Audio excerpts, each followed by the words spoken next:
A'udzubillahi minasyaitonirrajim. Bismillah, alhamdulillah, assalatu ala rasulillah. Assalamualaikum warahmatullahi wabarakatuh. Bapak-bapak dan ibu-ibu sekalian yang dirahmati Allah. Pertama, alhamdulillahirrahmanirrahim. Marilah kita tidak henti mengakui segala jasa Allah dalam hidup ini dan kita selalu mengucapkan alhamdulillah. As-salawat dan assalam kita haturkan kepada Rasulullah Sallallahu Alaihi Wasallam. Ajramakullah. Memang hari ini agak sedikit berbeda, yaitu kita akan membahas tentang apa itu sufi dan kenapa kita harus jadi sufi. Nanti insya Allah kalau ada pertanyaan tentang Idul Fitri dan yang lainnya tidak masalah, nanti kita bahas. Ini terakhir ya sebelum kita. Ya mudah-mudahan Allah masih beri umur kita besok hari, kalau memang 30 hari, kalau memang 29 berarti besok sudah kita lebaran. Tapi kayaknya udah janjian sih tanggal hari Ahad biasanya. Alhamdulillah. Pertama fenomenanya adalah memakai istilah tapi tidak adil dengan istilah tersebut. Jadi ini permasalahan istilah. Terkadang kita ini istilah, katakanlah hari ini kita bahas masalah istilah sufi. Seakan-akan kalau disebut sufi sesat. Gitu. Padahal pertanyaannya emang sufi sesat? Gitu. Sudahkah Anda tahu apa itu sufi? Kenapa mengglobalkan sufi itu sesat? Seorang tokoh cukup disesatkan dengan kalimat dia sufi, selesai. Ini permasalahan istilah. Permasalahan istilah. Maka kan kaget, kok bisa sih harus sufi? Nah, maka hari ini kita lihat apa itu sufi, kenapa kita harus jadi sufi. Kenapa kita harus jadi sufi? Terkhusus fikih. Terkhusus fikih. Ada namanya Syekh Ahmad Ar-Rasyid dari, saya kira dia orang Baghdad ya. Dia mengatakan, permasalahan fikih itu adalah ketika dibahas tanpa hati, jadi hatinya keras, coba amalannya ketinggalan. Maka dia mengatakan harus ada bab pembahasan hati sebelum fikih. Nah, maka hari ini saya ngambil judul menjadi sufi pasca Ramadan. Apa itu sufi? Nah, kita pelajari dulu apa itu sufi. Kemudian nanti kita hukum. Bagaimana sih sufi benar apa enggak? Jangan sampai langsung dia sufi sesat. Nah, ini masalah. Ya, sedikit masalah istilah. Ada istilah sunnah, ada istilah bid'ah. Pokoknya yang tidak, ini benci sunnah, ini tidak sunnah. Saya bilang sunnah itu apa? Anda tidak ngerti masalah sunnah, nuduh orang tidak sunnah. Ini masalah istilah. Masalah istilah. Maka yang namanya istilah itu, kelakuan orang yang memakai istilah tersebut tidak bisa menjadi ukuran makna istilah. Katakanlah ada kesalahan dari orang-orang yang mengatakan dirinya sufi. Tapi sufi tidak bisa dinilai dari orang-orang salah tersebut. Atau sekarang misalkan sunnah. Saya bilang sunnahnya bagus, kita setuju sunnah. Tapi kalau sunnah kayak begini, maka nanti di akhir mari kita jadi sufi agar kita berakhlak. Ini masalah istilah. Kita lihat. Saya bikin share bikin slide dan hari ini kita akan lihat mengamalkan tasawuf pasca Ramadan atau menjadi sufi pasca Ramadan.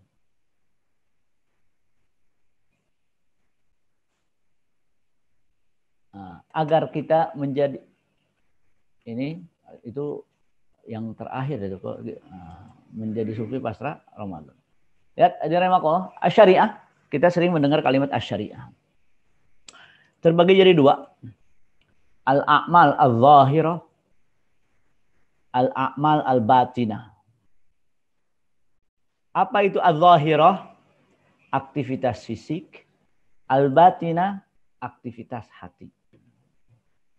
Kalau kita kembali kepada definisi fikih, al-ilmu bil ahkam asy-syar'iyyah al-amaliyah, itu aktivitas fisik.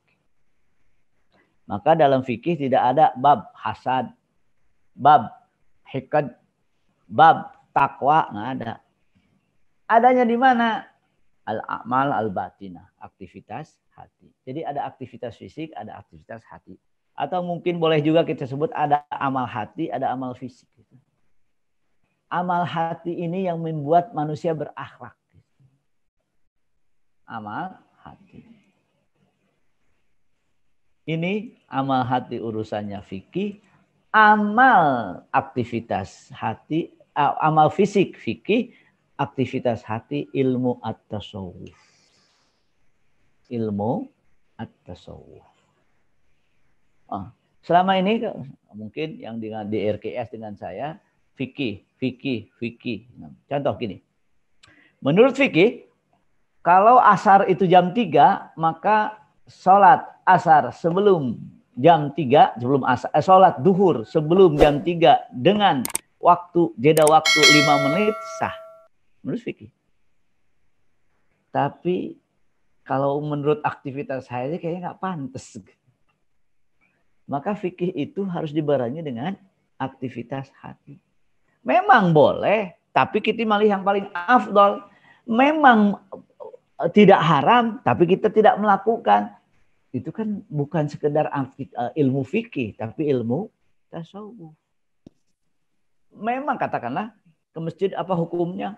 Jumhur ulama mengatakan sunnah, tapi dia menganggap untuk dirinya wajib. Itu kan amal ilmu masalah aktivitas hati. Zikir, memang zikir tidak menjadi wajib.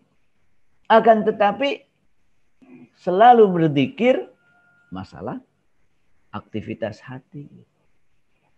Jadi kita akan lihat ini. Jadi ini bagaikan dua sayap yang nggak boleh satu tidak berfungsi, jadi bahaya. Dua-duanya harus berfungsi. Ilmu fikih dengan ilmu at-tasawuf. Apa itu ilmu tasawuf? Nah, ini dari sebuah buku mengatakan wa yutlaqu ala ma'rifil zahir al-mutak bil ibadat wal ahkam al-fiqh. Urusannya kalau dengan zahir fikih. Tapi kalau berhubungan wa ma'rifatul ahkam al-muta'alliqah bi af'ali bawatinil qulub, amal-amal batin, wa ma yajri ala hadhil bawatin min ahkam, disebut bi fiqhil batin atau bi fiqhil qulub atau bi ilmil suluk atau disebut tazkiyah atau disebut ilmu tasawuf. Disebut ilmu tasawuf.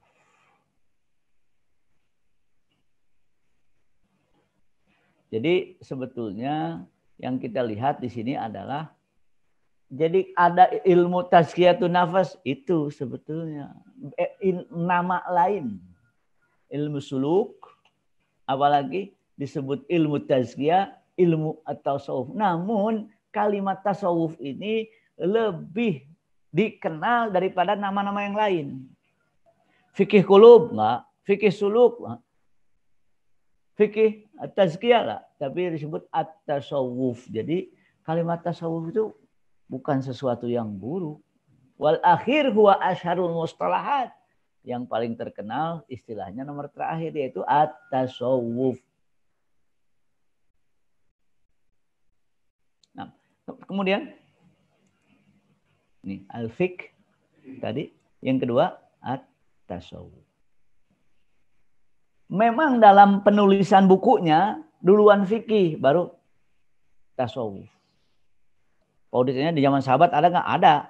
Cuman sama dengan ilmu yang lain. Baru ditulisnya di belakangan, belum. Nanti ada sebabnya kenapa ilmu tasawuf ini menjadi dibutuhkan untuk dituliskan. Alhamdulillah. Dua, yaitu ilmu fikih dengan ilmu dan dua ini harus berdampingan, tidak boleh timpang. Nah, Ibnu Khaldun berkata dalam kitab Muqaddimah Ibnu Khaldun, wasara ilmu syariah ala sinfain, ilmu syariah dua, sinfun makhsusun bil fuqaha, satu bagian khusus untuk para fuqaha, wa ahlul fityah, orang-orang berfatwa, wahyal ahkam al-amah fil ibadat wal adat, hukum-hukum yang berhubungan dengan ibadah dan al-adat. Al-adat itu muamalah sesama manusia. Al-adat wal muamalat. Jadi ibadah dan adat. Wasinfun maksusun, sedangkan jenis yang lain bil maksusun bil qaum fil qiyam bihadhil mujahadah. Wa muhasabati nafs. Muhasabah, kita mengenal kalimat muhasabah.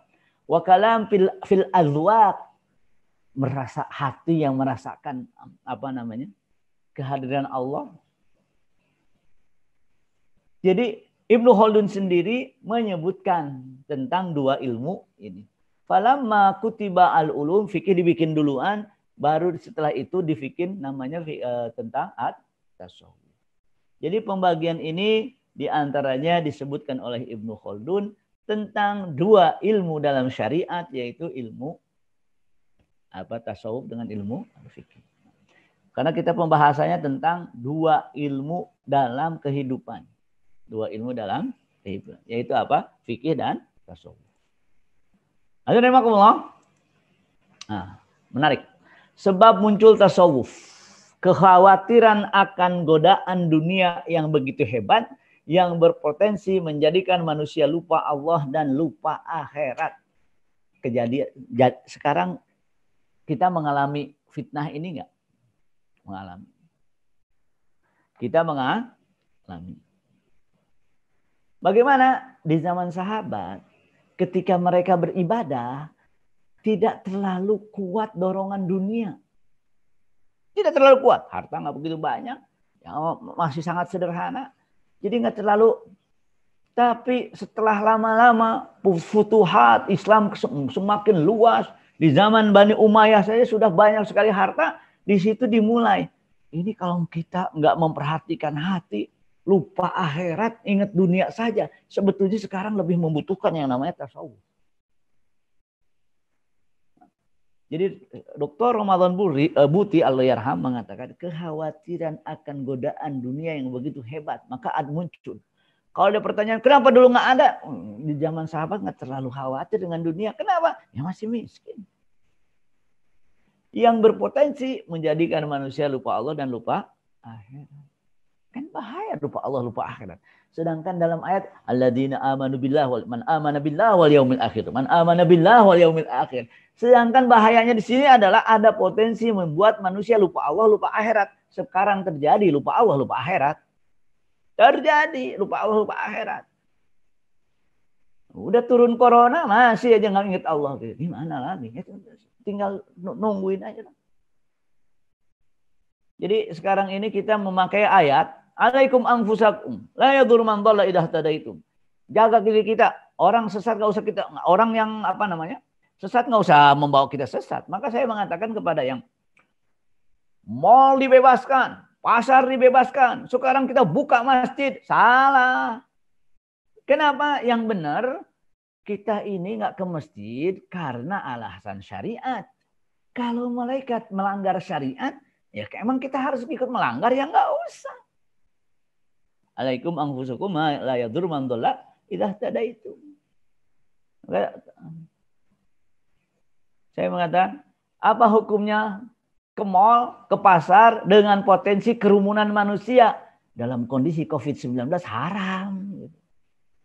Kadang-kadang tahu hukum, tapi kan kita pengen, makanya amal hati permasalahan di sini. Yaitu apa?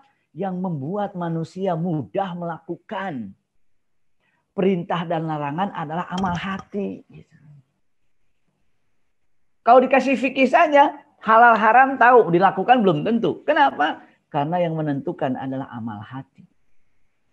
Nanti yang dimaksud judul ini adalah bagaimana kita pasca Ramadan tetap menjaga hati. Karena di bulan Ramadan, subhanallah, semua berpikir tilawah, semua berpikir sholat, apalagi malam ganjil berpikir tahajud lama. Kalau yang genap satu lembar saja, satu halaman. Kalau ganjil 2 halaman boleh. Subhanallah, pikiran kita. Nah, maksud saya perasaan seperti ini harus dibawa. Dengan cara apa? Kita memang mau tidak mau dengan istilah harus melakukan at-tasawuf. Tapi tasawuf yang mana? Nah, nanti ada pembahasannya. Kita lanjut. Definisi tasawuf. Ramadan Buti menarik mengatakan, apa itu tasawuf? Beliau membuat buku dan diwawancari. Al-Manhaj, bukan Muntahij. Al-Manhaj. Al-Manhaj itu salah tulisannya. Al-Manhaj At-Tarbawi Al-Islami. Manhaj Tarbiyah Islam. Yang dipakai kaum muslimin untuk menjaga diri mereka dari keduniaan yang menyerbu rumah. Dan lihimayati anfusihim minat tayyarat ad-dunyawiyah allati ghazat al-buyut. Sekarang kan manusia kalau tanpa tasawuf ingatnya itu dunia saja. Dan kita mau tidak mau memang hidup di zaman itu. Ya, subhanallah, kadang-kadang tuh ya Allah, sekarang ini yang lebih dihargai adalah bukan orang yang beriman. Ya, kemarin kita sedih juga ya. Ya memang seorang Habib di Surabaya melanggar memang. Tapi kalau ditendang saya kira nggak pantas juga. Gitu. Nggak dihargai sama sekali. Kenapa? Ya sudah. Yang penting bukan masalah agamanya. Penting apa? Dunianya yang dihitung. Ya Allah, ya Allah. Ada polisi juga diam. Ya Allah. Oh, saya bilang ini udah polisi ya, bukan polisi. Polisi orang Sunda. Jadi di sini adalah manhaj tarbiyah Islamiyah yang dipakai oleh kaum muslimin untuk menjaga diri mereka. Dari mana? Keduniaan yang sekarang kita hidup di zaman itu. Kita hidup zaman itu. Berarti kita memang butuh yang namanya tasawuf. Lihat, jalan untuk mensucikan diri dari dosa batin. Dosa batin itu misalkan kita orang dapat nikmat, kita kesal, hasud. Orang ini kita iri, hakikat, masalah yang berkenaan dengan penyakit-penyakit hati. Sibuk dengan dunia, hasad, sombong, masalah sombong juga masalah. Maka alaisa fi jahannam masalil mutakabbirin, datang kebenaran ditolak mutakabbirin. Maka kemarin saya bilang subhanallah, subhanallah. Orang pada mana akhsul awakhir nangis di masjid, ini pada konser. Saya bilang kalau mau ke neraka ya memang susah. Kalau udah pengen ke neraka susah. Nah, alhamdulillah. Nah ini definisi lain. Ini menarik, singkat. Ini seorang ditanya, apa sih yang namanya tasawuf secara ringkas? Gampang katanya. Sidqut tawajjuh ilallah. Menjadikan Allah bersatu-satunya tujuan. Sidqut tawajjuh ilallah. Nggak ada yang lain. Dia mengatakan ilmu fiqhil ma'rifah billah. Jadi bagaimana selalu menjaga Allah, nggak ada yang lain. Dalam segala tujuan. Jadi hidup ini hanya satu tujuan, yaitu Allah. Secara sederhana. Memang ada ariyadhah itu misalnya amalan-amalan fisik. Dan itu sebetulnya dalam sunnah, dalam hadis, yang hadis sahih juga banyak yang mengadakan apa yang dilakukan agar kita menjaga hati selalu bersama Allah Subhanahu wa taala. Alhamdulillah. Jadi sidqut tawajjuh ilallah, yang kita inginkan hanya Allah, nggak ada yang lain. Allah dan Allah. Dan itu tidak mungkin kecuali dengan syariat. Maka hati, gini, sederhana gini. Saya memperhatikan yang namanya hati itu, kalau sudah ingin, kalau sudah tertarik, kalau sudah merasakan nikmatnya, yang capek badan. Yang capek badan. Ya, namanya, diriwayatkan Imam Abu Hanifah, kalau hatinya dia sudah, ketika selesai sholat isya, memakai sholat wudhu sholat isya untuk sholat subuh. Kenapa? Semalaman menghatamkan Quran 2 rakaat. Apa yang membuat bisa bertahan seperti itu hati? Hanifah menghatamkan Al-Quran dalam 2 rakaat. Kebayang nggak berdiri? Halo Ibu. Ya. Dulu kedengeran. Nah, apa yang membuat bertahan? Hati. Coba sekarang dalam kehidupan. Kalau sudah hati pengen, kalau sudah hati ingin, itu capek itu nggak ada udah. Udah nggak ada. Silakan yang punya hobi masing-masing. Kalau urusan hobi itu, waduh, udah capek pun, kadang-kadang sakit pun bisa sembuh gara-gara hobi. Kenapa? Al-muyul, keinginan hati yang dia maksud. Bagaimana kita ini membentuk keinginan hati supaya hati kita itu selalu ingin Allah. Maka sidqut tawajjuh ilallah. Sidqut Bagi yang begini, fa'lam annahu la ilaha illallah, kan fa'lam dulu. Ma'rifah billah dulu. Fa'lam annahu la ilaha illallah. Kemudian juga ketika membahas tauhid, nggak usah membahas asma wa sifat. Itu kan khilaf yang tidak menghasilkan amal. Yang menghasilkan amal itu ma'rifatullah, tauhidullah, tanzihullah. Siapa Allah, tauhidkan Allah, dan mensucikan Allah dari sifat-sifat yang tidak layak untuk Allah. Ketika itu ada, hatinya menjadi dekat dengan Allah, perintah Allah. Sedekah nggak masalah. Hobi sedekah. Kenapa? Kok katakanlah orang sedekah. Berapa? 250 juta. Gimana ceritanya? Tapi dia ringan. Kenapa? 250 juta bagi yang hobi sedekah nggak dianggap apa-apa itu. Dan saya punya pengalaman dalam hal itu. Bukan memberi ya, menerima. Jadi kenapa hati yang harus disasar? Karena kalau sudah hati nyaman, itu amal apapun. Nah, nanti akan saya hubungkan dengan Ramadan di akhir pembicaraan. Alhamdulillah. Nah, ini ada yang menarik dalam masalah tasawuf. Ada kalimat wahdatus syuhud, bukan wahdatul wujud ya, wahdatus syuhud. Wahdatul wujud nggak usah kita bahas. Sudah para ulama mengatakan wahdatul wujud atau al-hulul, barang siapa mengatakan seperti itulah kafir sudah. Sekarang masalahnya wahdatus syuhud. Apa itu wahdatus syuhud? An yaro al-mukawwinat. Melihat alam ini, lakin ya la yaru fiha illal mukawwin. An yaro al-insan, an yaro al-mukawwanat. Hasil ciptaan, al-kaun, alam semesta.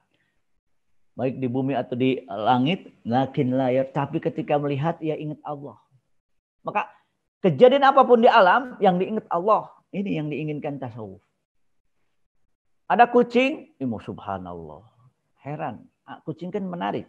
Dia lawan ular berani, dia lawan anjing berani, dia lawan bahkan di YouTube lawan beruang berani. Tapi ketemu manusia, saya bilang nih, makanya aneh kan kalau kucing. Ketika manusia nggak diapa-apain, dia nggak nyerang manusia. Padahal hewan apapun diajak duel sama dia gitu. Subhanallah. Apa? Allah. Turun hujan? Allah. Corona? Allah. Judun min junudillah. Sebenarnya ini yang disebut wahdatus syuhud. Kita melihatnya alam, tapi perasaan kita, basiroh kita adalah Allah. Jadi yang hadir dalam hatinya siapa? Allah. Nah, menarik sekali. Ketika beberapa suri kalimat wa akhir da'wana alhamdulillah, alhamdulillah itu pengakuan Allah segalanya, yang berperan Allah sudah. Tapi yang bahayanya kalau wahdatul wujud tadi, yaitu apa? Allah berarti segalanya, maksudnya gini, kalau kita kan wahdatul syuhud itu melihat segalanya ingat Allah. Kalau wahdatul wujud, tadi wahdatul wujud bukan syuhud, apa? Wahdatul wujud itu yang jadi bahaya adalah berarti ini Allah, berarti pohon Allah. Jadi musyrik kalau begitu. Jadi musyrik. Dan ini memang terjadi dengan beberapa katakanlah tarikat sufi yang menjadikan mursyidnya bagaikan Tuhan. Nanti ada saya kasih contoh di bawah insya Allah. La tahjubuhul aqwan amman kawwanaha. Jadi kita melihat alam semesta, tapi alam semesta ini tidak membuat kita kehilangan Allah. Yang terjadi sekarang kemusyrikan teknologi. Yaitu apa? Ya mentang-mentang segalanya diselesaikan dengan teknologi, lupa Allah. Kalau Allah nggak izinkan teknologi apapun nggak jadi, nggak terjadi. Akhirnya Allah dalam hal ini yang diinginkan dari tasawuf. Dan ini yang memang diinginkan Al-Quran. Kembalikannya segala kepada Allah. Silakan kita, ada yang 2 kali, ada 3 kali pada khatam. Ayat-ayat Al-Quran sering menyebutkan tentang siapa pencipta, siapa yang mencipta manusia, siapa mencipta semua, semuanya kembali kepada satu, yaitu apa?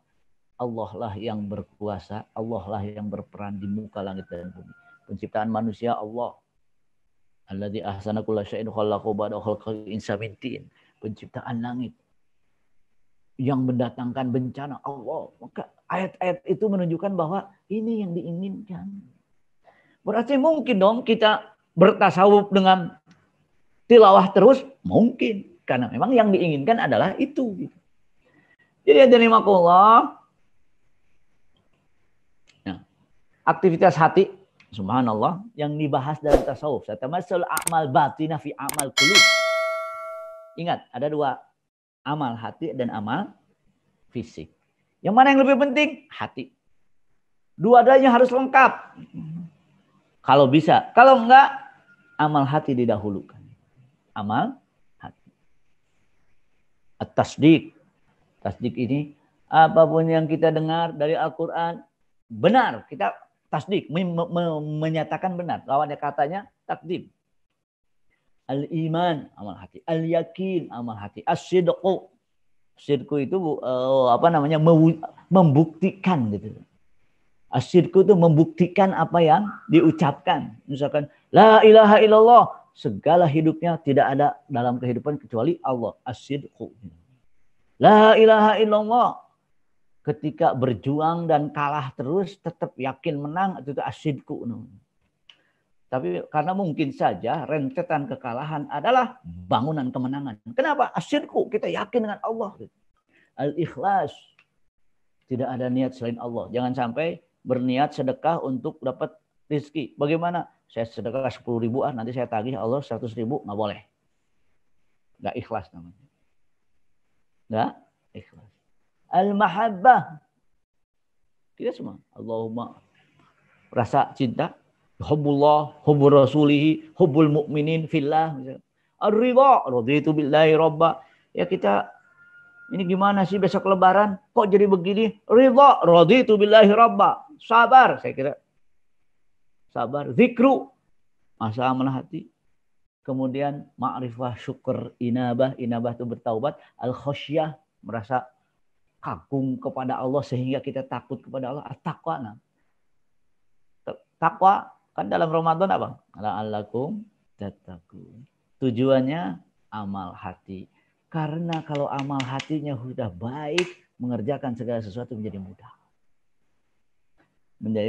Jadi kalau sudah kita sadar akhirat, sadar siapa Allah, dunia menjadi kecil di hadapan kita. Sekarang kita Ramadan ini sedang memandang dunia itu kecil semua udah. Nah, jadi muraqabatullah, al-khauf, al-raja, al-qanaah, semua ada amal-amal hati, al-qurb, al-syauq, al-wajru, al-wajal. Kita tuh lihat alim ayatu zadatum iman. Ada al-wajal, hati yang bergetar. Nah, kemudian rahimakumullah, ini amal-amal hati. Nah, bagaimana manhaj tasawuf? Silahkan. Apapun yang bisa membentuk hati menjadi amal, memperbanyak zikir. Sudahlah, paling zikir, paling afdal Quran. Kalau begitu sering-sering baca Quran. Sering-sering baca Quran. Kenapa? Ya kalau orang sibuk dengan hafalan Quran, nggak akan sibuk jadwal sinetron. Gitu kan. Muraqabatullah, selalu merasa Allah bersama kita. Menjauhi harta haram, termasuk qiyamul lail. Jadikan qiyamul lail sebagai agenda pasca Ramadan. Gitu. Zikir pagi, zikir sore. Kadang-kadang ya Allah, kalau kita ikut hadis-hadis sahih tentang zikir pagi, zikir sore dan yang lainnya, kayaknya kita sibuk deh, nggak ada yang lain. Di antara juga mujalasatul ulama, Ya kalau jadi panutan, jangan panutannya artis lah. Gitu. Tetap para ulama. Nah, hadirin rahimakumullah. Jadi banyak yang bisa kita lakukan dengan namanya tasawuf. Kemudian, nah ini penting. Nah, kita masuk keseimbangan tasawuf dan fikih. Dalam ungkapan ini panjang, namun isinya tasawuf dan fikih harus berdampingan bagaikan dua sayap. Lihat, ini kalimat masyhur sekali. Jadi man tafaqqaha, barang siapa tafaqqah, sibuk dengan fikih, walam yatasawwaf faqad tafassaqa. Jadi fasik. Kenapa? Iya sih, kalau fikih maka semua mengakui yang namanya kalau fikih saja selalu kering gitu. Makanya. Apalagi kalau yang dibahas khilaf, ikhtilaf terus. Wa man tasawwafa, tasawuf dengan makna yang tadi yang disampaikan, walam yatafaqqa. Nah, ini banyak. Melakukan tasawuf tapi tidak berilmu. Hadis dhaif dipakai gitu. Sekarang tadi pagi saya mendapat, Ustaz bagaimana hukumnya? Salat apa? sholat kafaroh. Maksudnya dengan sholat 2 rakaat di Jumat terakhir hari Ramadan, sholat-sholat yang lewat itu sudah tertutup. Itu yang gede bohongnya itu. Masa satu sholat menggantikan sholat yang lewat? Kan nggak mungkin. Dr. Atiyah Shakor mengatakan bahwa itu hadis maudhu, lebih tidak masuk akalnya lagi. Secara syariat, kalau ketinggalan duhur 4 rakaat diganti 4 rakaat. Masa duhur 4 rakaat diganti 2 rakaat? Itu kalau sekali. Kalau berkali-kali, masa 10 rakaat diganti dengan 2 rakaat?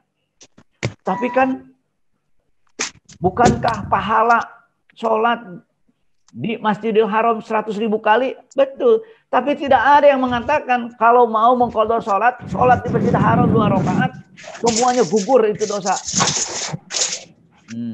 Ada yang dibuka ininya. Mic-nya. Pak Girman, tolong di mute. Jadi dua-duanya harus ada. Tafaqoh tanpa tasawuf bahaya, tasawuf tanpa fikih bahaya lagi. Tazandaqo itu apa? Tazandaqo dianggap kufur loh, tazandaqo ini. Tazandaqo itu dianggap kufur. Jadi ya mungkin singkatnya tazandaqo itu sebetulnya tidak menganggap adanya Allah.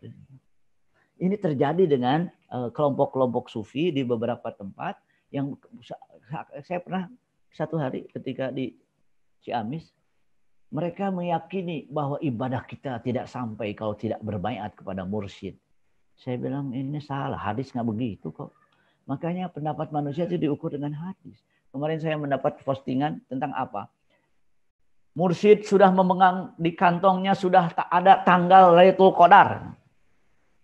Subhanallah, Rasulullah gak tahu gimana. Mursyid bisa menyelamatkan para muridnya ketika mereka ditetapkan ke neraka, mursyidnya menyelami neraka dan menyelamatkan. Rasulullah bahkan dalam Al-Quran disebutkan, apakah engkau akan menyelamatkan mereka dari neraka? Rasul. Jadi yang bahaya juga bertasawuf tanpa fikih, bahaya lagi. Maka harus dua-duanya seimbang. Harus dua-duanya seimbang. Hadirin rahimakumullah.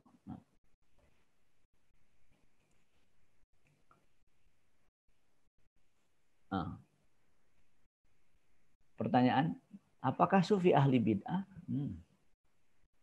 Ini yang sering jadi masalah. Nanti dulu sebelum Anda mengatakan sufi ahli bid'ah, lihat dulu tadi apa itu sufi.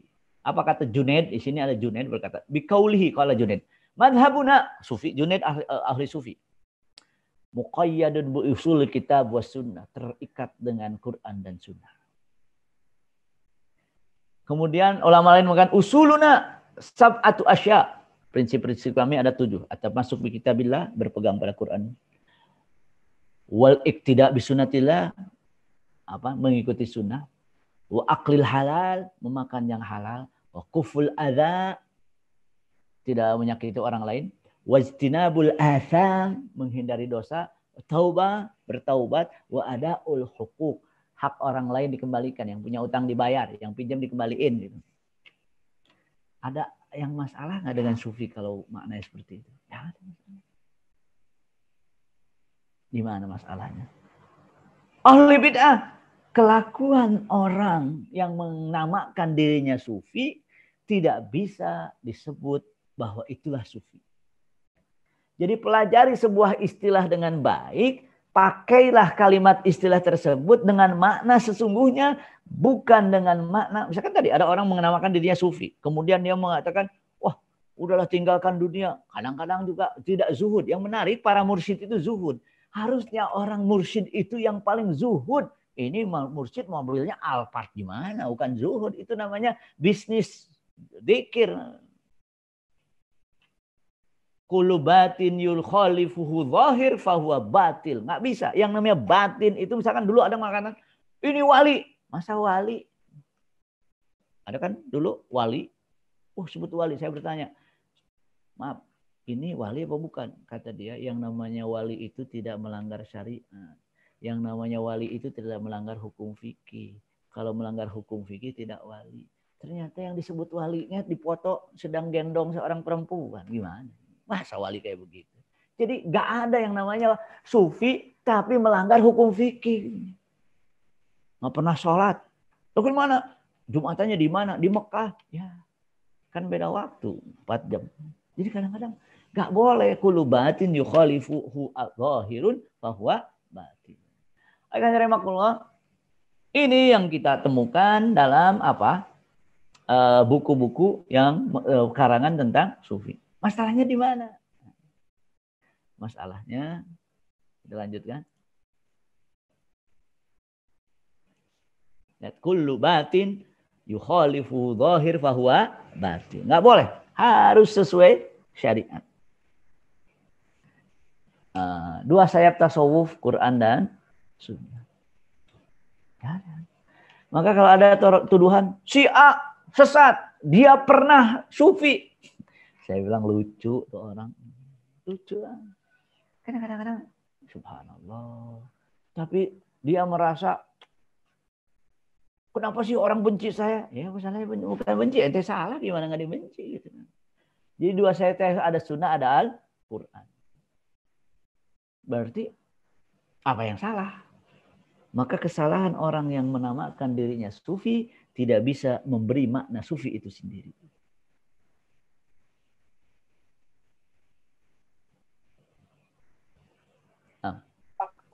Kalau mau gendong ya boleh. Kenyataan para mursyid, nah ini yang dikritik. Lihat, para mursyid sesungguhnya siapa para mursyid? Ya, berilmu, ini tidak berilmu.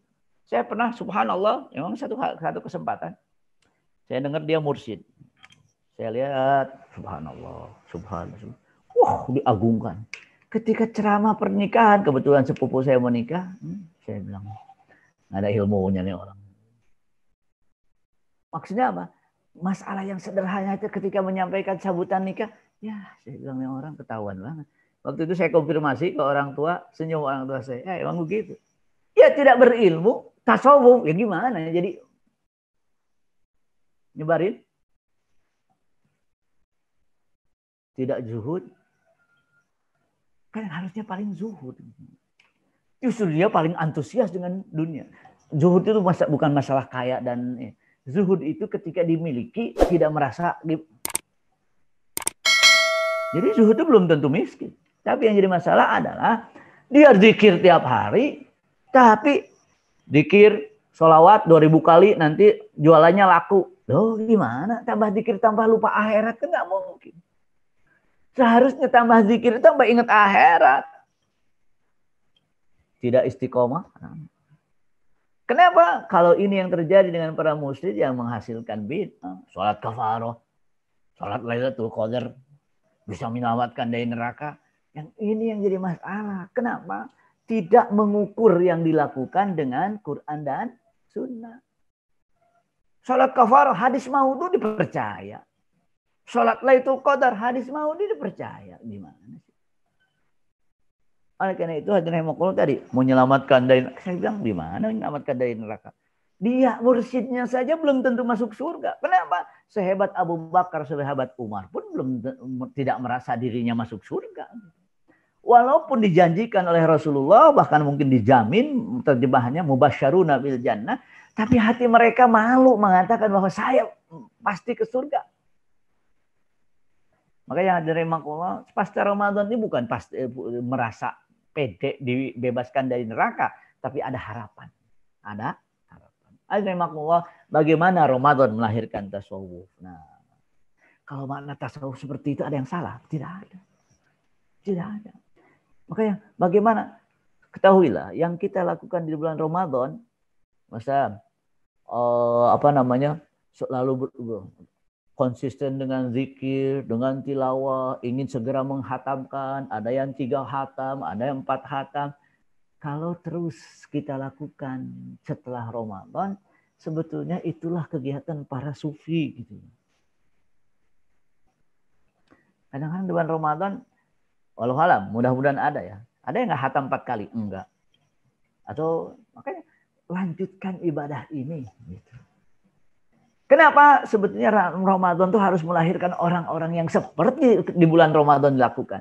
Dan itu tidak lebih dari makna at-tasawuf itu sendiri.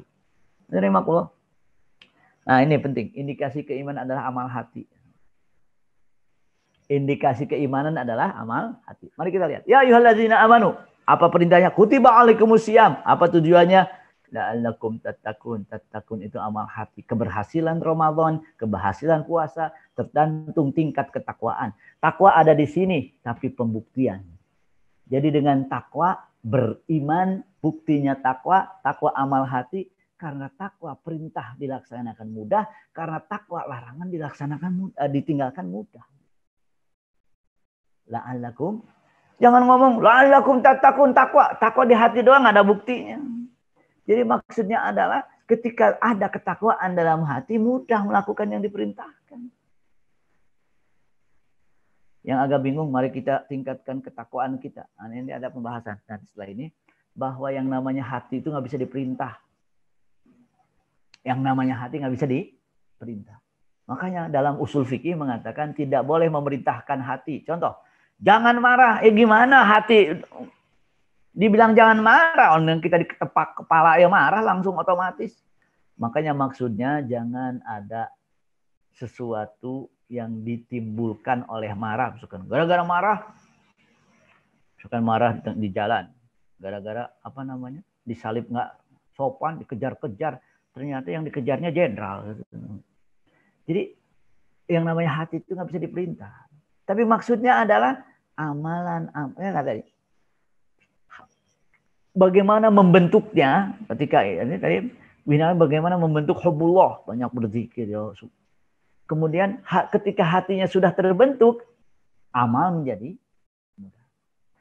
Lihat ayat ini dalam surat Al-Innamal mu'minuna allazi idza dzukirallah wajilat qulubuhum, amal hati. Wajilat qulub. Wa idza tuliyat alaihim zadatuhum imana, amal hati. Wa ala rabbihim yatawakkalun, amal hati. Jadi amal-amal hati ini adalah apa? Indikasi keimanan ada dalam amal hati. Bagaimana membentuknya? Bagaimana membentuknya? Nah, sedikit, hati tidak di bawah kendali manusia. Terus bagaimana kita membentuk? Makanya seluruh perintah tentang hati sebetulnya lakukan sebab. Misalkan bertakwalah, lakukan sebab bertakwa. Berimanlah, lakukan sebab kita beriman. Cintailah Allah, lakukan sebab untuk mencintai Allah. Jadi sebab yang diperintahkan. Kenapa hati tidak di bawah kendali manusia? Maka tadi apa yang diinginkan dengan kegiatan tasawuf agar apa? Timbul amal-amalan hati. Zikir, selalu taat, berusaha untuk tidak melakukan haram. Karena Rasulullah SAW yuqasim fayadil. Rasulullah punya istri banyak. Kemudian dalam pembagian adil. Tapi masalah hati, Rasulullah berkata, Allahumma hadza qasami fi ma amlik. Kalau urusan benda, saya bisa adil. Tapi kalau urusan hati nggak bisa adil. Fala tulubni fi ma tamlik wal amlik. Hati itu sama lah. Ya kita mungkin nggak ada yang punya istri dua. Yang punya anak banyak. Pasti satu orang yang lebih kita cintai itu ada. Yang namanya hati. Lihat, hati tidak bisa dikendalikan manusia. Walakin Allah habbaba ilaikumul iman. Habbaba. Siapa yang menjadikan hati kita senang keimanan? Allah. Wa zayyanu fi qulubikum. Allah menghiasi hati dalam iman dalam hati kita. Wa karraha ilaikumul kufra wal fusuq wal isyan. Yang membuat kita benci siapa? Allah, Allah, Allah. Oleh karena itu lakukan sebab-sebab yang menjadikan Allah apa? Membuat kita membenci ke musyrikan, kekufuran. Bukan yang dibenci bukan orang kafir ya, kekufuran, kefasikan, kemaksiatan. Allahumma musarrifal qulub.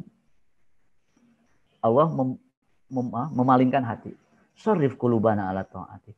Di sini memang Allah yang menguasai hati itu Allah. Kita tugasnya apa? Lakukan sebab agar. Maka di ayat lain dalam surat Al-Anfal disebutkan apa? Ya ayyuhalladzina amanu atiullah wa atiur rasul.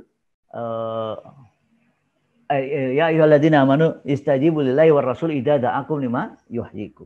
Wa alamu annallaha yahulu bainal mar'i wa qalbi. Ketaatan kita, tadi ketat kita bertaat, ketat kita berzikir, di antaranya Allah yang membolak-balikan hati. Nah, Bagaimana amal hati terbentuk? Amalan hati dihasilkan dengan sesuatu yang dikontrol manusia. Jadi kita ini tadi berimanlah. Karena iman masalah hati. Maksudnya sebab-sebab yang menguatkan iman. Nah ini tadi ya ayyuhalladzina amanu istajibu lillahi war rasul. Hasilnya amal hati. Apa? Annallaha yahulu bainal mar'i wa qalbi. Yang membolak-balikkan hati siapa? Allah. Wa inna ilaihi tuhsyarun. Salat lakukan. Kenapa? Kalau sholat melahirkan kebencian kepada fahsya dan mungkar, kita tidak akan melakukan fahsya, tidak akan melakukan mungkar. Bedanya apa? Kalau benci dengan mungkar, mungkar ada kesempatan di hadapan kita tidak akan dilakukan. Benci. Kayak orang nggak suka terasi, ada terasi di hadapan, nggak akan dimakan. Orang nggak suka dengan sepak bola, walaupun lapangan bola di hadapan ruang, nggak akan main bola, nggak suka. Maka di sini bagaimana kita minta kepada Allah. Tapi didahului dengan apa? Didahului dengan amalan-amalan yang dikuasai oleh kita, yaitu amal fisik. Hadirin rahimakumullah. Tadi mengamalkan tasawuf tasarruf, betul.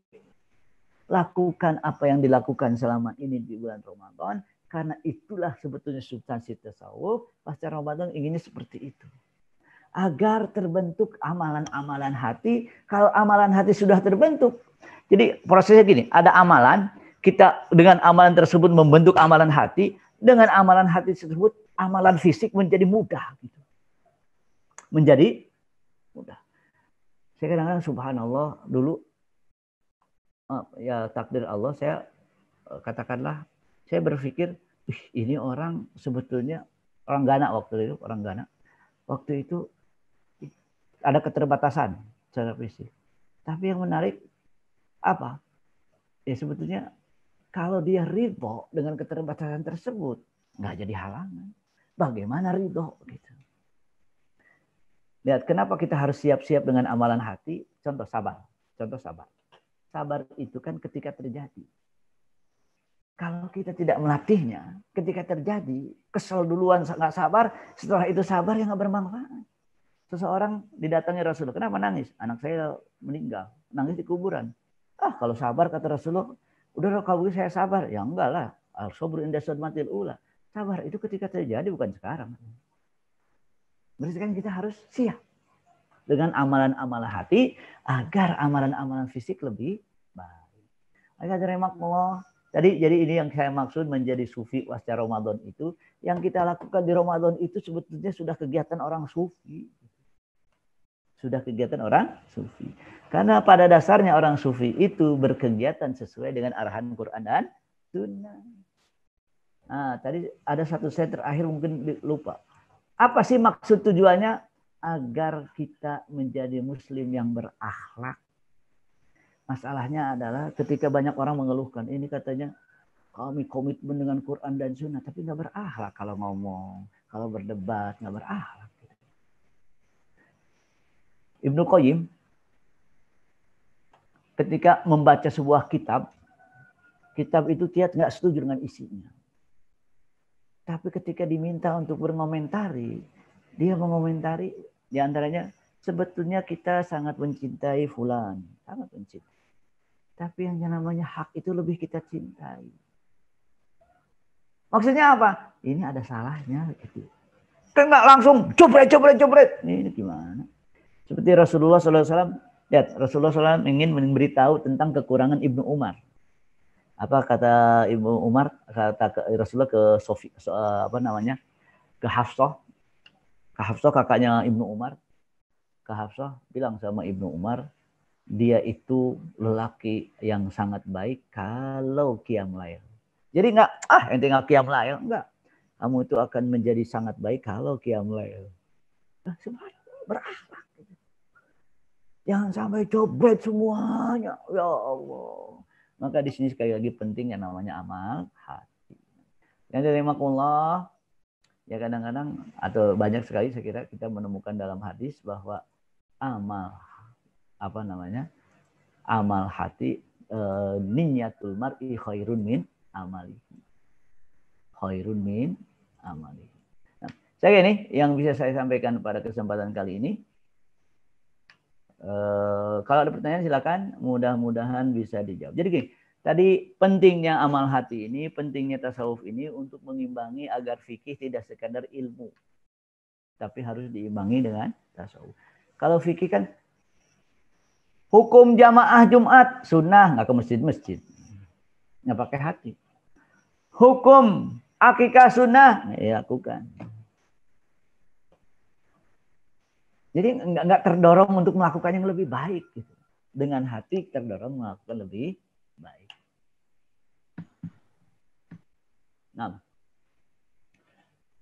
ada pertanyaan di sini Pak Heri ya, bagaimana dengan makom-makom di dalam tasawuf? Kemudian ada istilah fana dalam tasawuf, bisa dijelaskan?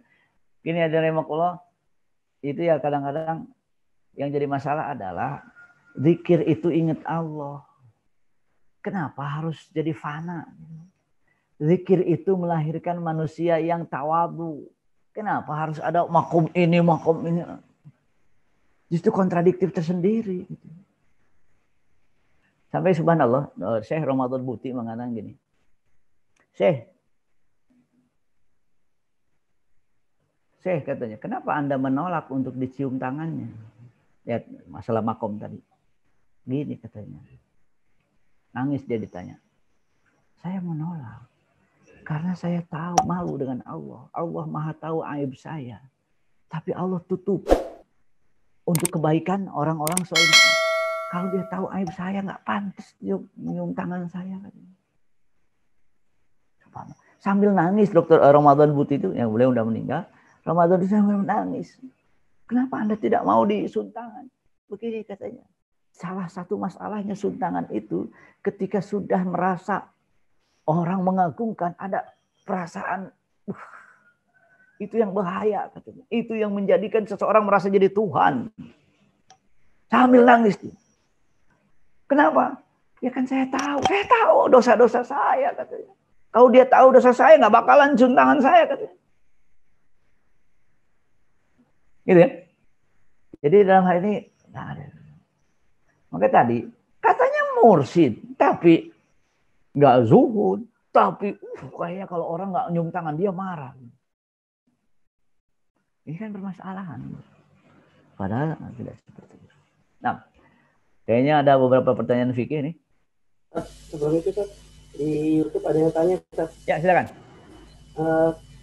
Dalil sholat Lailatul Qadar itu ada apa enggak? Gitu. Kenapa, Ustaz? Tentang dalil sholat Lailatul Qadar. Ada yang bertanya tentang itu. Ada enggak? Sebetulnya ya ada dua ya sekarang yang menjadi isu itu. Pertama sholat Lailatul Qadar, kedua sholat kafaroh ya, Jumat terakhir. Sebenarnya tidak ada. Hadisnya maudhu. Maka tadi sufi tetap diukur dengan Quran dan Sunnah. Kalau maudhu. Yang menarik memang yang paling banyak meyakini hadis-hadis maudhu itu orang sufi. Itu kan masalah kita. Ya kita jujur saja kalau memang maudhu, nggak usah di ini. Nggak usah di sholat Lailatul Qadar permasalahannya. Ya kan kita nggak tahu juga Lailatul Qadarnya kapan. Makanya tiap hari Lailatul Qadar nggak ada. Kalaupun ada itu sholat Lailatul Qadar pasti mutawatir. Kenapa? Orang doyan semua Lailatul Qadar, pengen semua. Masa hadisnya nggak mutawatir gitu kan? Kan nggak mungkin. Ada yang lain? Udah, Ustaz. Ustaz ya, saya bacakan ya. Ya, silakan. Ustaz, ada pertanyaan titipan nih dari Bu Zahra, yaitu bagaimana dengan sholat Id dengan 3 orang saja di rumah, lalu jika tidak ada laki-laki, apakah boleh perempuan menjadi imam? Gini, ada prinsip dalam syariat, fattaqullaha mastata'tum. Yang namanya taat perintah itu sekuat tenaga. Maksudnya, kalau tidak ada yang ideal, turun ke bawahnya dikit. Kalau nggak ada ideal, turun ke bawahnya dikit. Contoh, orang tidak bisa sholat fardu, wajib berdiri. Kalau tidak bisa berdiri, bukan sholat fardu yang gugur. Duduk. Kalau nggak bisa duduk, berbaring. Kalau nggak bisa berbaring, isyarat. Kalau nggak bisa isyarat, jangan-jangan memang udah nggak wajib sholat. Jadi jangan gugur langsung. Sholat Idul Fitri, fattaqullaha mastata'tum. Yang ideal di lapangan bareng-bareng. Karena COVID nggak bisa di rumah. Yaitu apa? Laki-laki jadi imam. Tidak ada perempuan jadi imam. tidak masalah, insya Allah. Ya kan nggak ada lagi. Bahkan Said Sabiq mengatakan sendiri juga boleh. Dan ada dalam, kalau sudah sendiri juga nggak apa-apa. Sendiri sudah tidak apa. Saya di sini ada pertanyaan, Ustadz Afwan, ada pertanyaan titipan perihal Id besok. Masih terkait Ustadz, ada yang tanya tadi secara offline. Tanya Ustadz. Ya, silakan. Bentar, tanpa khutbah bisa masih terkait dengan sholat Id. Kenapa? Ini beredar sekarang itu pendapat Saudi mengatakan tanpa khutbah. Tapi syekh yang lain mengatakan kalau memang bisa khutbah. Jadi kadang-kadang ini yang nyebar-nyebaran kayak begini, yang gambarnya nggak pakai muka itu, nggak pakai mukanya pada hilang itu, tidak ada. Nanti dulu. Kalau memang ada, sebutkan ada si A bilang begini, si B bilang begini, maka silahkan mau yang mana, jangan divonis. Saya tadi malam kaget juga, ini siapa yang bilang nggak ada? Subhanallah, dia lagi, gimana sih? Sebetulnya subhanallah. Bahkan Syekh Al-Azhar mengatakan kalau memang tidak bisa khutbah, nggak apa-apa tidak khutbah. Berarti memang khutbah. Kalau memang bisa silakan. Sekarang ada khutbah singkat 5 menit. Bagaimana khutbahnya? Udahlah, selain madhab Syafi'i itu nggak perlu 2 kali khutbah, 1 aja. Nasihat. Allahu Akbar 5 kali atau 9 kali. Kemudian alhamdulillah wa syukru wa salatu ala rasulillah. Kan gampang. Kemudian ittaqullah. Mungkin tadi yang antum pahami tentang bagaimana Ramadan menghasilkan amal hati. Amal hati pentingnya bagaimana? Kita begini. Assalamualaikum warahmatullahi wabarakatuh. Kan selesai. Nasihat. Karena khutbah itu sendiri dalam sholat Idul Fitri tidak wajib. Rasulullah bersabda, saya mau khutbah. Kalau mau dengar silakan. Enggak. Kata Said Sabiq, berarti hukumnya sunnah tidak wajib. Tapi kalau bisa ya silakan. Sekarang banyak di-share di WA. Khutbah singkat 5 menit ya silakan. Atau sambil ngobrol dengan ini. Sebetulnya saya pernah suatu hari ketika sholat di Sudan, ketika selesai sholat Idul Adha itu, apa? Orang langsung bubar mendekat ke imam, pada nongkrong depan imam. Jadi kiri kanan, ke imamnya di tengah, ngelingkar gitu. Ya memang nggak masalah. Gitu. Nah, jadi seperti itu ya. Ini ada pertanyaan di sini, Ustaz Bismillah. Bagaimana menyikapi Ustadz? Bukan menyikapi, pertanyaannya. Masjid di perumahan kami sudah membuat sholat Jumat dan sholat Id diadakan dan protokol kesehatan. Kondisi masih belum aman menurut hati, tapi lingkungan sekitar mungkin melihat bahwa tidak. Gini, ada 2. Bagaimana hukum menyelenggarakan Jumat dan menyelenggarakan Idul Fitri? Bagaimana hukum tidak menghadiri? Berarti ini masalahnya hukum tidak menghadiri. Kalau merasa ini kayaknya bahaya. Kenapa itu dan ini? Kalau begitu silahkan siapapun yang merasa masih ada bahaya dan tidak ikut sholat Id di lapangan dengan yang lain, boleh sholat di rumah. Karena permasalahannya kan beda-beda. Silahkan ukur masing-masing kalau begini. Nah, bagaimana menyelenggarakan? Kalau memang dipastikan, katakanlah dipastikan bisa dengan protokol yang ada, sangat ketat, orang-orangnya sesuai dengan arahan MUI itu kan. Nah, karena MUI juga bingung. Nanya ke ini, apa gugus tugas, emang ada warna merah, kami nggak ada. Kan yang bingung kita, ini gimana sih? Ya memang kita ini negara bingung. Nah. Maka saya kemarin mengatakan begini, kita ini memang nggak bisa, PSBB nggak bisa. Gara-gara PSBB orang numpuk di mall, kita juga numpuk di masjid. Ya sama saja, orang pengen mati, kita ikut pengen mati. Gitu. Maka lebih baik aturan fikih apa? Tanya. Apa hukumnya diam di rumah nggak kemana-mana di masa COVID-19? Kan bahaya wajib. Mending berarti tidak boleh keluar. Apa hukumnya ke pasar dan berjejalan? Oh itu berarti ke masjid aja nggak boleh bagi ke pasar, haram. Jadi tolong logikanya dirubah, jangan sampai kesel sama orang. Ini kita ini konspirasi. Aturan agama sendiri, wala taqtulu anfusakum, jangan membunuh diri kalian. Kemarin subhanallah, pelonggaran PSBB Jawa Timur 500 mereka kena. Jadi ini memang sudahlah, yang nggak waras nggak usah diikutin. Kalau memang maksud saya gini, orang-orang yang berjejalan lebih baik lebaran pakai baju lebaran daripada lebaran nggak pakai, walaupun kan yang dilarang itu menimbulkan bahaya. Maka ya supaya kita berpahala, tanya hukumnya apa. Setelah itu kita ikut hukumnya. Kalau bisa, misalkan hukumnya apa? kemudian dilakukan dengan lebih baik, itu amalan hati. Gitu ya, insya Allah. Jadi silakan, saya nggak mau menghadirinya silakan, di rumah saja silakan. Nah, bagaimana boleh ya sesuai dengan arahan MUI tadi, kalau satu klaster terdiri 20 rumah misalkan, semua saling tahu, ini nggak ada yang bermasalah di antara warga, memang nggak kemana-mana, ya sudah boleh. Atau sebuah desa terkurung, nggak ada yang kemana-mana, boleh. Nah, sebelum yang tertulis di itu, adakah yang mau bertanya langsung? Silakan. Ya, silakan. Aktifkan mic-nya kalau ada tadi. Ada yang bertanya langsung kan? Saya nanya. Ya, Pak Najib, mangga. Najib, mangga.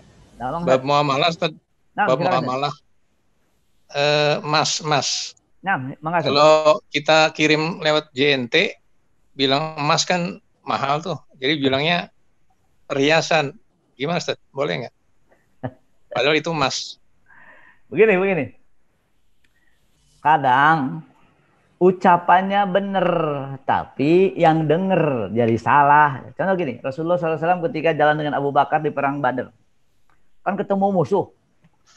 Musuhnya tahu itu Abu Bakar, tapi tidak tahu siapa ini. Kalau ketahuan kan bahaya.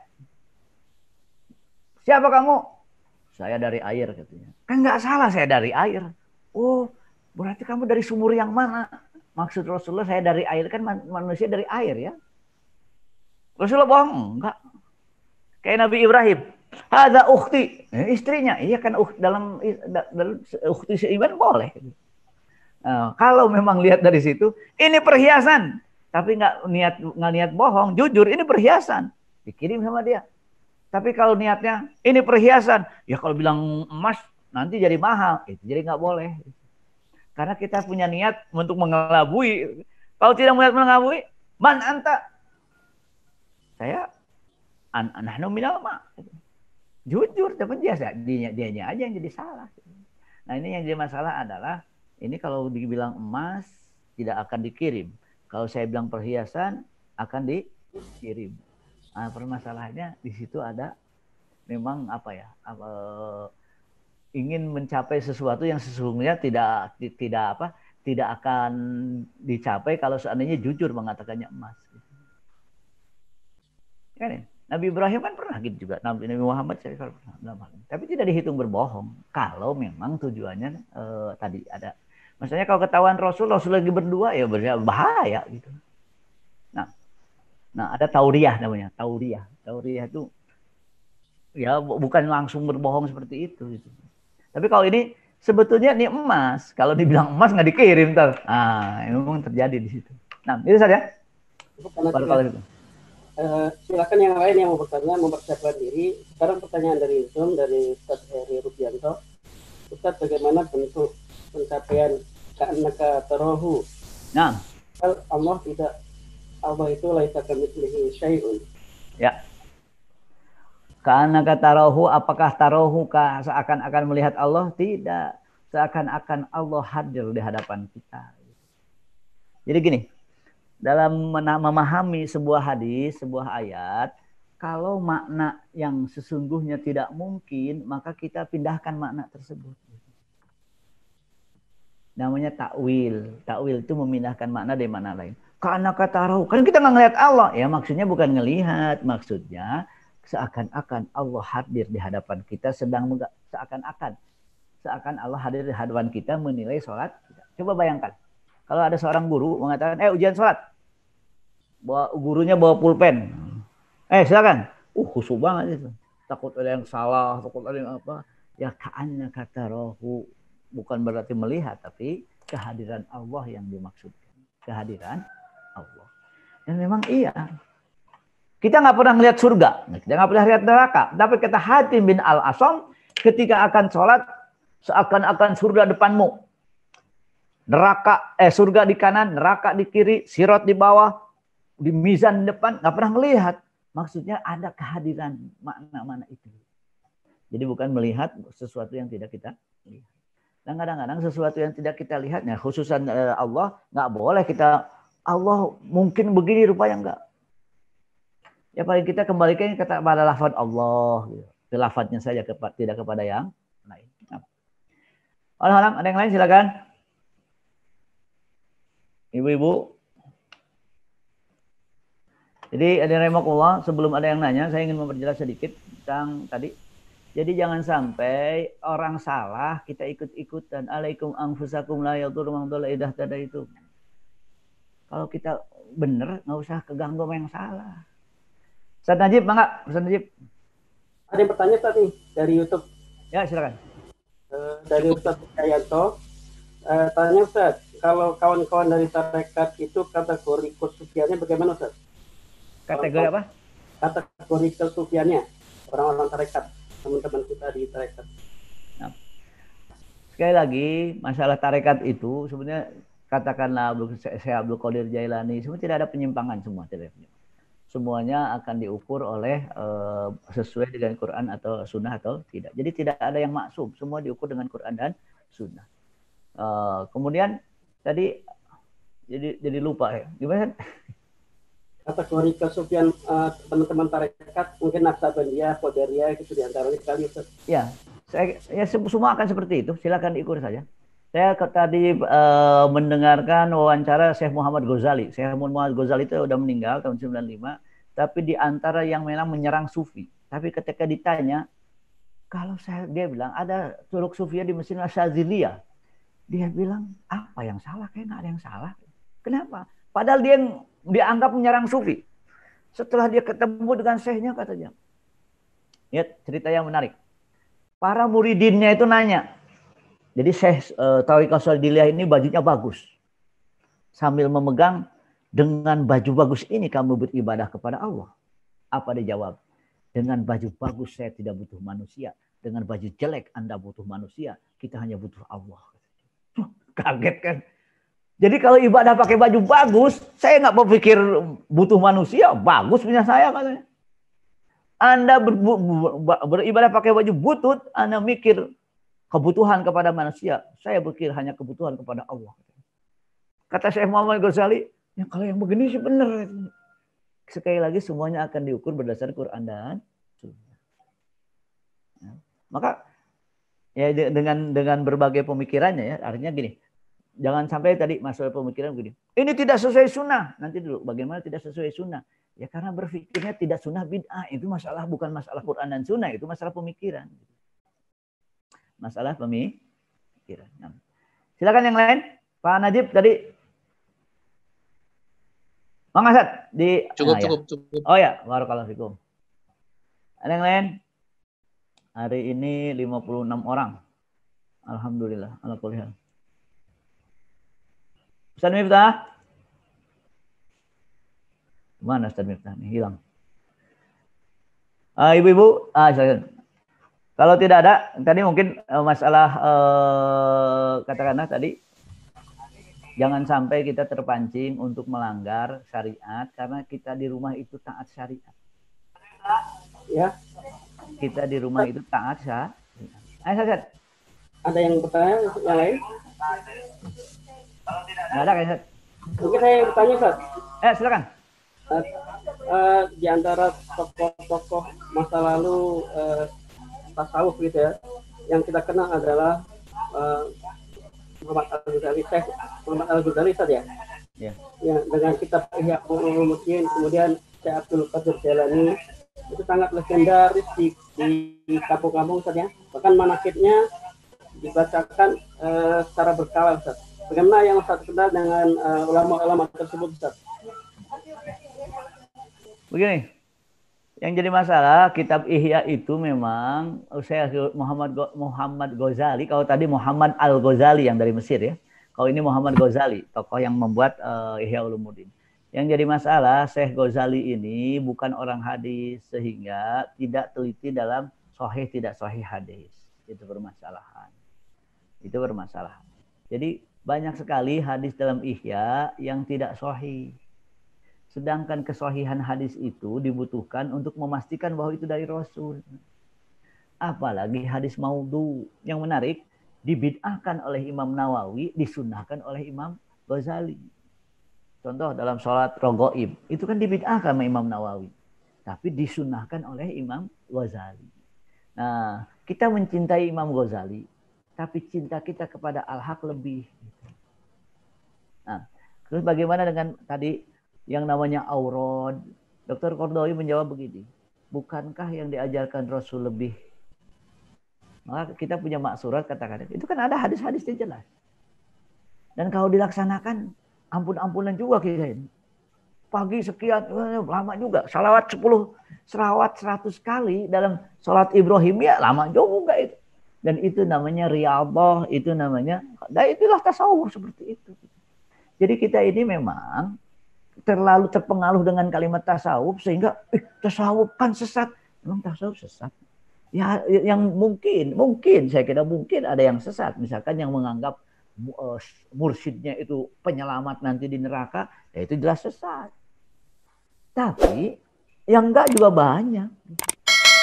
Seperti yang tadi disampaikan oleh Syekh Muhammad Ghazali. Bahkan Ramadan Buti mengatakan ada thariqah yang lain yang katakanlah menurut dia enggak sesat.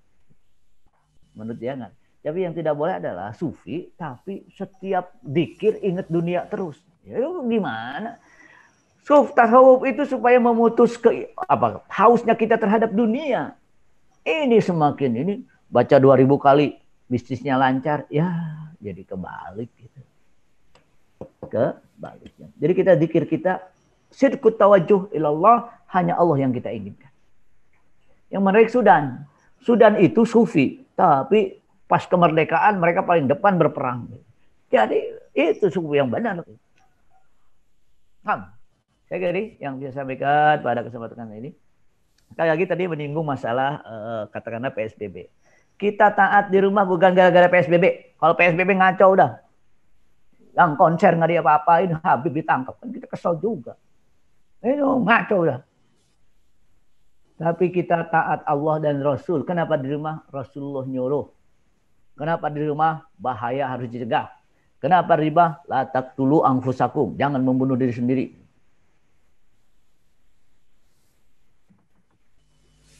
Ya. Jadi kita di rumah orang baik-baik.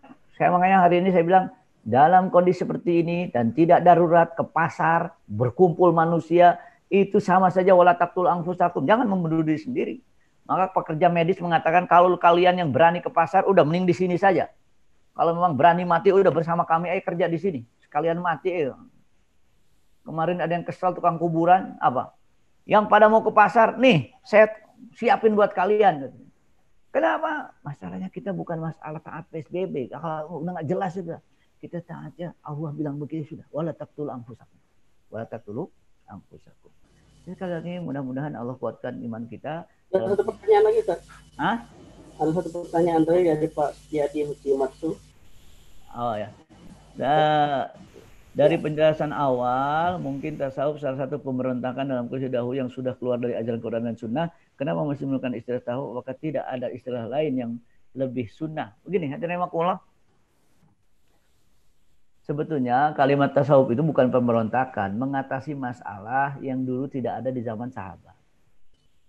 Yaitu apa? Terlalu derasnya dorongan dunia. Tadi kan sudah disebutkan. Dr. Ramadan Buti mengatakan terlalu derasnya dorongan dunia. Disebut al-muqtadi. Al-muqtadi. Terserahlah namanya mau apa. Tadi kan ada namanya tazkiyatun nafas, ada namanya ilmu suluk. Ibnu Taimiyah mengatakannya ilmu suluk. Mau tasawuf silahkan saja.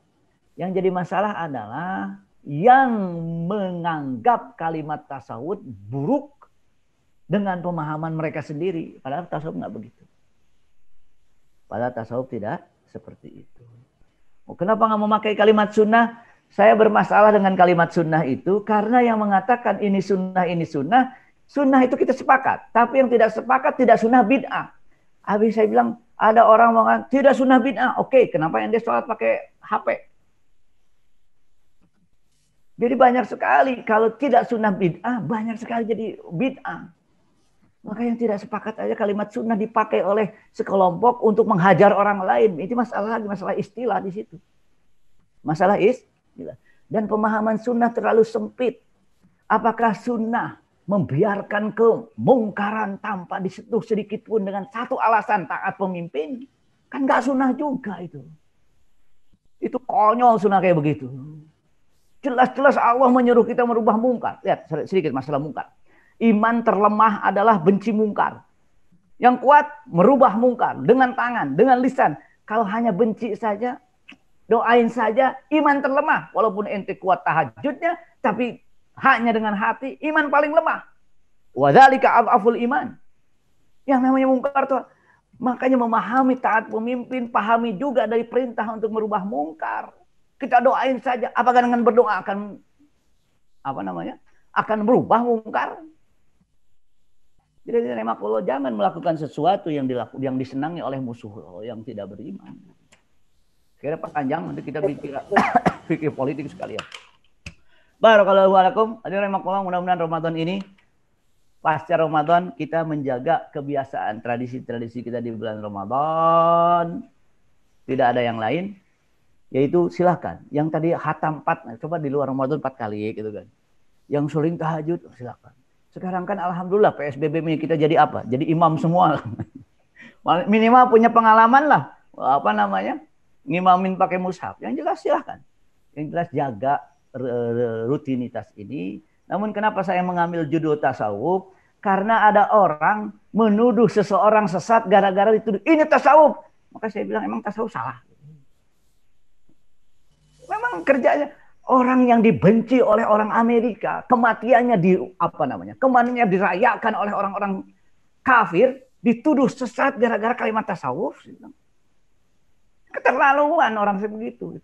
Agenda pertamanya jangan mengikuti gerakan di bawah tanah. Subhanallah, ini nggak ada sunnahnya di zaman Rasulullah, nggak ada gerakan bawah tanah. Itu cuma kerjaan orang yang menghalangi perjuangan Islam aja itu.